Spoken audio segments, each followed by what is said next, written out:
Differences between micro and macroeconomics? Answer. Microeconomics. It studies particular firm, particular household, individual price.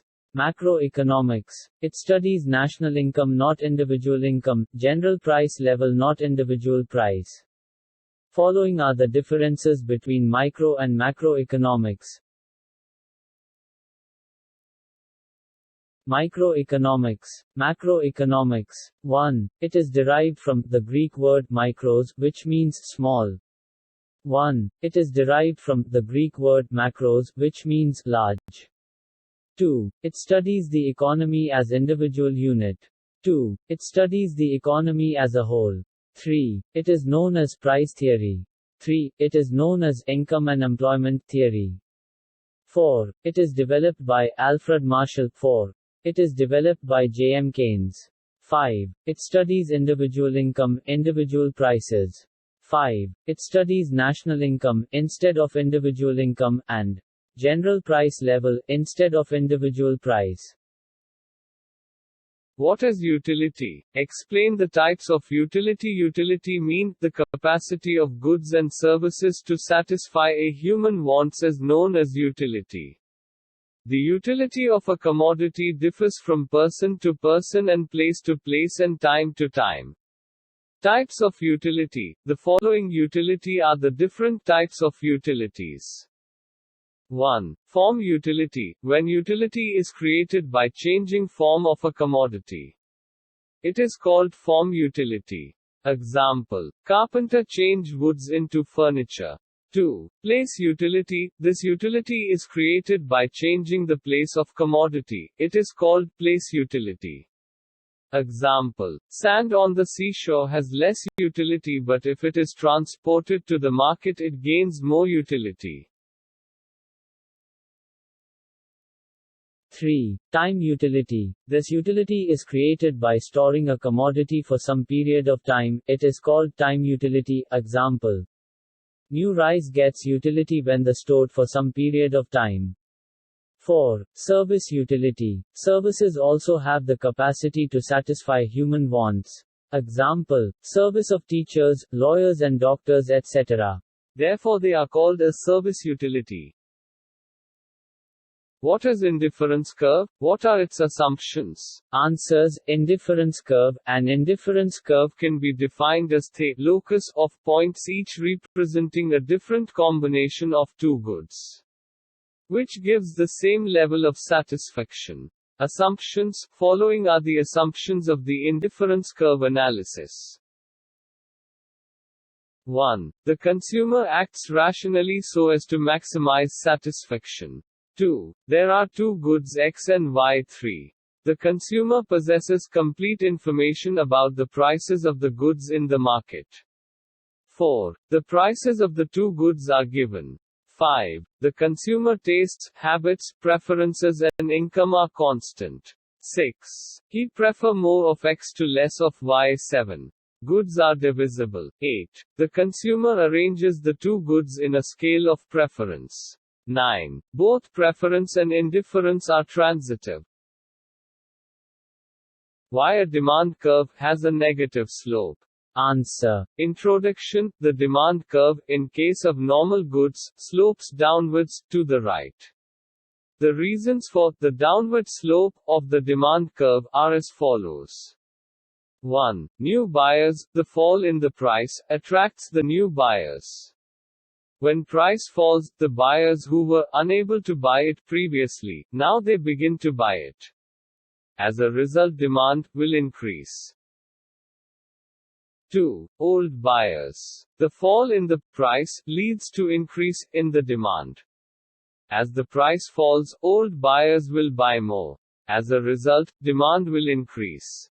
3. Income effect. When the price of a commodity falls, the purchasing capacity of the consumer will increase. It means the real income of the consumer increases. Therefore, they will buy more units of a commodity at low price. 4. Substitution effect. When the price of a commodity falls, it becomes cheaper when compared to other substitution. Now the consumer will substitute the cheaper commodity for dearer one. 5. Law of diminishing marginal utility. Law of diminishing marginal utility says we consume more units of a commodity, we get lesser and lesser marginal utility from additional units. For the additional units the consumer would like to pay less price. 6. Multiple uses of a commodity. There are some commodities which have multiple uses like milk, coal and electricity.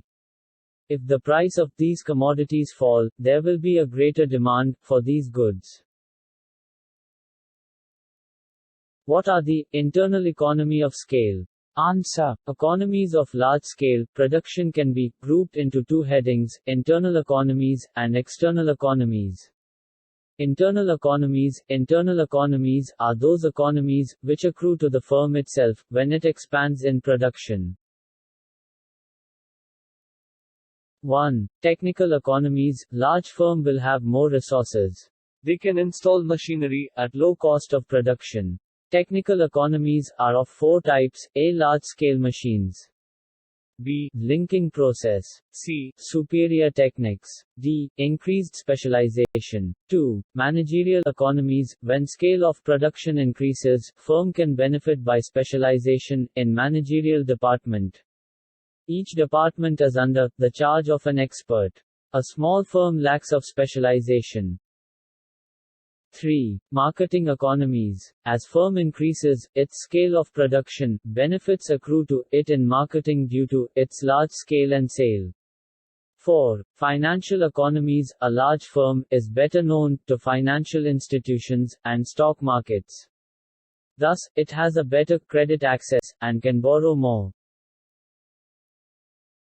5. Risk-bearing economies. Large firms will be in a position to bear risks or avoid risks.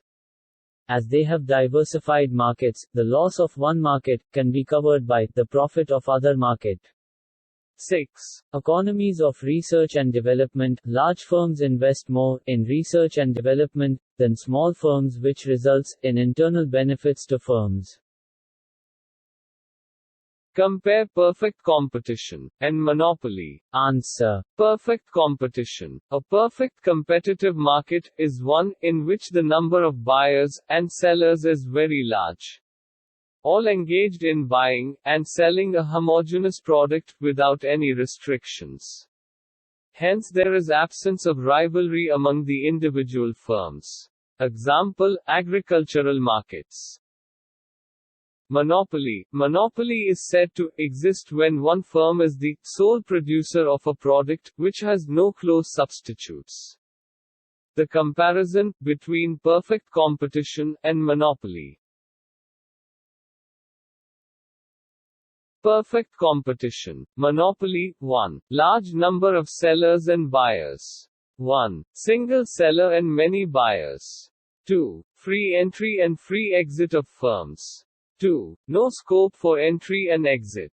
3. Homogeneous product. 3. The product may or may not be homogeneous. 4. Perfect substitute goods. 4. No substitute goods. 5. Difference between industry and firm. 5. Industry and firm are one and same. 6. Sellers and buyers are price takers and not price givers. 6. Seller can determine either price or quantity but not both. 7. Uniform price prevails for the same goods. 7. Price varies depending on demand.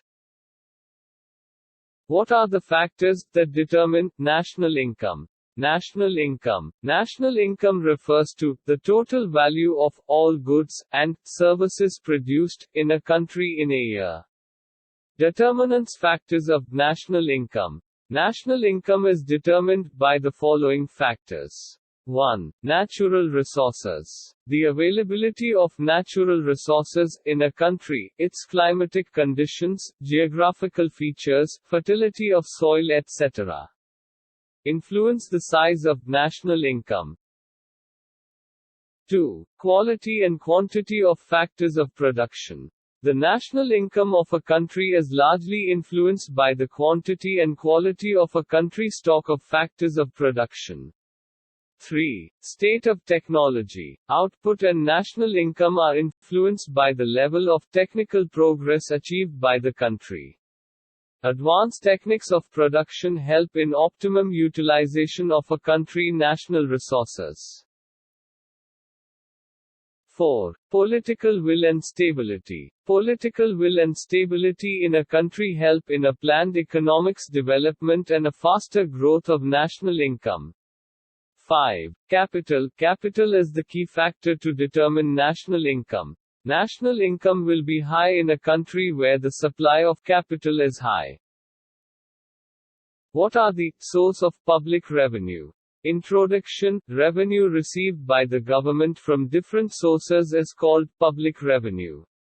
Public revenue is broadly classified into two kinds.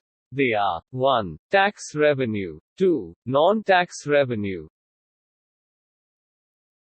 1. Tax revenue. Revenue received through collection of taxes from the public is called tax revenue. Broadly, taxes divided into two categories. 1. Direct taxes. Example: income tax, wealth tax, etc. Goods and service tax, GST, is an indirect tax which have replaced many indirect taxes in India. 2. Indirect taxes. Example: excise duty, customs duty, service tax, etc. 2. Non-tax revenue. Government receiving revenue from sources other than taxes, and such revenue is called the non-tax revenue. The sources of non-tax revenue are as follows. 1. Administrative revenue. Government receives money from certain administrative services, example, license fee, tuition fee, penalty, etc. 2. Commercial revenue. It is the second important source of public revenue. Government gets revenue from public sector unions like LOC, BSNL, Indian Railway, etc.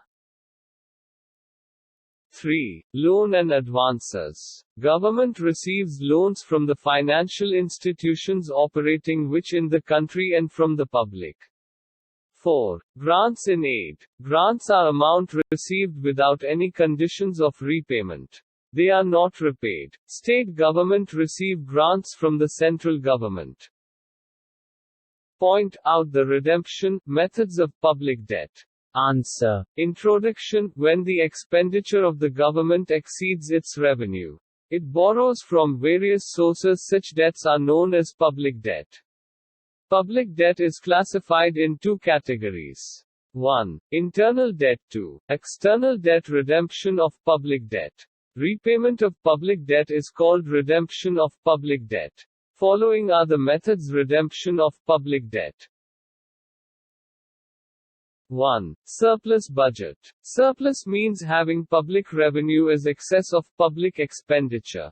If the government plans for a surplus budget, in the excess revenue may be utilized to repay public debt.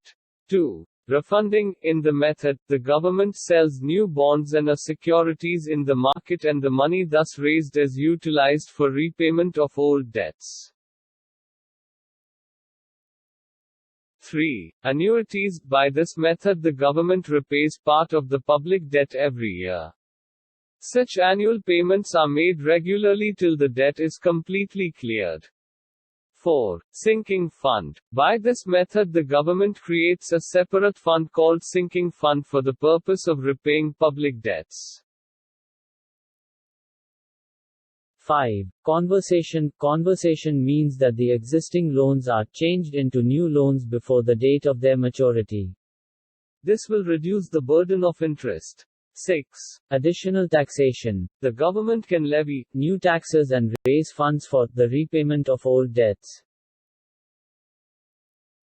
Explain the primary and secondary functions of money.